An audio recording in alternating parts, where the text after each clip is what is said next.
Time.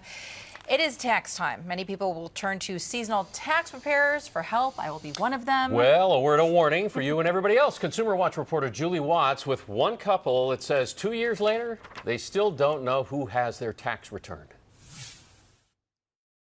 Their wedding day was picture perfect.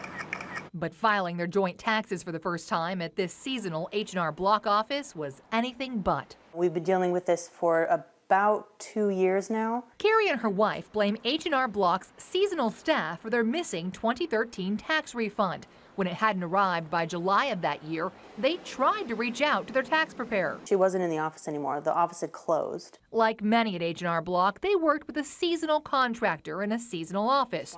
So the Carter-McCoys say they were bounced between call center reps and other offices until their seasonal office reopened the following tax season. They just kept on passing the buck, basically. Eventually, a new seasonal employee discovered their refund had been deposited into an account at an entirely different bank. But before he could fix it, then he leaves. The longer you wait, obviously, the harder it is to recover that money. Daniel Tahara of the Franchise Tax Board says he's surprised it's taken H&R Block this long.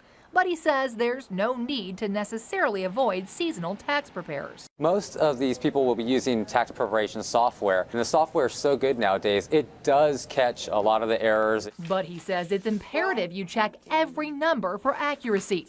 In a statement, H&R Block says it is sorry for any delay. It's working with the client, and it stands firmly behind its satisfaction guarantee. But the Carter-McCoys aren't satisfied. While H&R Block is refunding their filing fees, it won't refund their extra peace of mind insurance or pay interest on the missing return. Somebody's been holding on to this money for 2.5 years. Now, H&R Block says its peace of mind service and interest payments only apply if you're audited. And while it says it has no indication that client information was ever at risk, it can't say whose account that money was deposited into.